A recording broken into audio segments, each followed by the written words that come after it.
You said AI has very bad taste currently in 2026, February 19th, 2026. It has bad taste. It can't do creative stuff. I'm a heavy user of Gemini. Before that, I was a heavy user of ChatGPT. And one thing I realized today was ChatGPT and Gemini, they don't help user think at all. Because if you let me break this down. If you ask a question, if you like ask, do a market research, or write me a poem, or draft me an email, it's going to do the exact thing that you asked for you. But at the end, it's going to be like, do you want me to draft another one, or do you want me to do additional market research? It's like continuously trying to do tasks for you. You know what I'm saying? But what I realized with Claude today was the end response is completely different. And I've even written this down in my notebook. Claude, what it says is, it says, does that land for you at the end? Instead of presenting another solution or another task that it wants to do for you, it says, does that land for you? Or it says, what does your gut feeling say about this?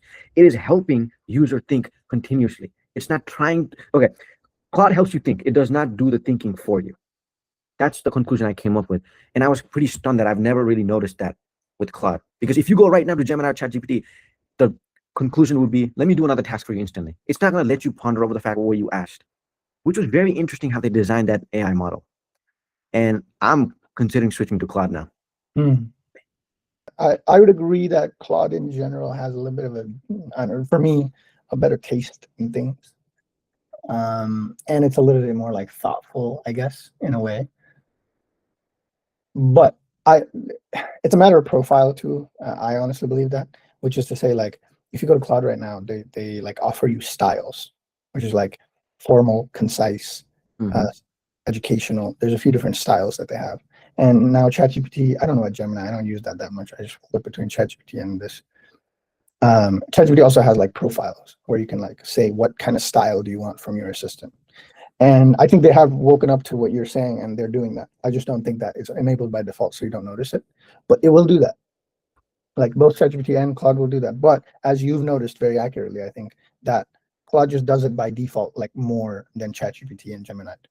Right? You can enable a style for them, and all three of them you can enable a style. But by default, in its grain, like Claude is a little bit more like, I don't know, connected or grounded. I don't know how to describe an AI personality, but yeah, I would agree to that.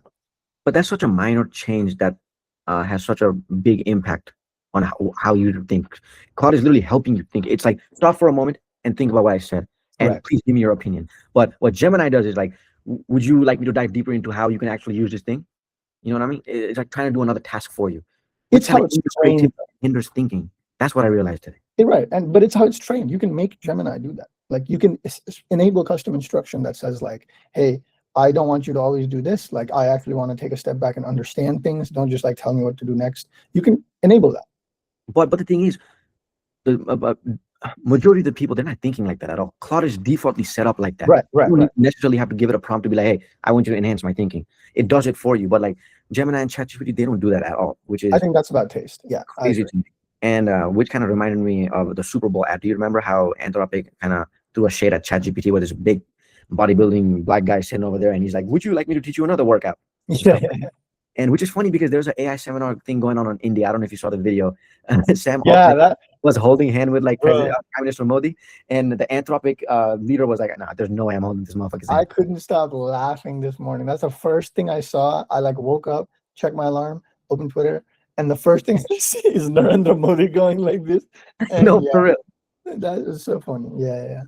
So that was pretty interesting. But my whole question over here was to ask you, if there's one AI chat you can use for the rest of your life, what would it be? I'd bet on Anthropic. I mean, but that's to say what I would use day to day, right? Yeah. For our product, for my research or pipelines that I built for clients, I use Gemini so much because when I'm building an actual like AI product or you're integrating it into a business, you don't care that it's warm, friendly, helps you understand. You want it to do a very specific task and do it really, really well, and do it at a low, cheap, fast cost, right? Those are the things that matter. It like completely changes when you're not like an assistant. Rather, you are a specific, I don't know, like a specific domain expert or like a job haver that you just do one task and nothing else. When that is there, you want consistency, you want reliability, you want speed, you want low cost. And in those, I use Gemini so much. anything, because Gemini is really, really fast. Google owns their own hardware. They run it really fast. They're exclusive on there. It's also really, really smart. It's like I prefer it over when I need to do like a really complex thinking. I like ChatGPT and I like Claude. But when I need to do fast, repeatable things like analyze this data or go research this, or here's a list of 50 things, I want exactly these types of things filtered out, that kind of stuff, it does it snappy, it does it at low cost than the other two compared, and it's Mhm. really, really fast. You know, But I actually wonder if the technology behind these chat AI bot are patent or not. Like ChatGPT can easily look at Claude, be like, you know what, they're doing the thinking aspect very well. Maybe we should adapt that. Is that patent? Can they even do that? I'm sure at some point, but right now where it's like it's such an exciting time, anyone can just do whatever. You just come up with your own way. I'm sure there's ways you can't patent like an idea. You can. You can patent a mechanism. You can't patent an idea. Let me put it like that. And I use that term idea a little bit differently than how it's normally used. You can patent how memory looks like. Okay. Every one of these competitors now have memory. But imagine like a very specific algorithm of like, I take all the chats and I convert them very specifically into like this kind of format. Then I do this very specific algorithm to make sure that like the matching between what they're saying right now and previous chats are good. And then I do this very specific step to show that to the agent. Mm-hmm. Those series of specific steps, maybe Mm-hmm. they can patent. But if me, not even like Anthropic, if I look at it and I was like, okay, I want to put that in my product, I want to invent memory systems or I want to help other businesses do it. If I just sit there and think and come up with my own different step of ways to do it, you can't patent that. Okay. So Okay. So the process can be patented, but the output result cannot be patented. I mean, there's like the overall, yeah, like just the overall thing can be patented. How that thing happens can be patented. okay.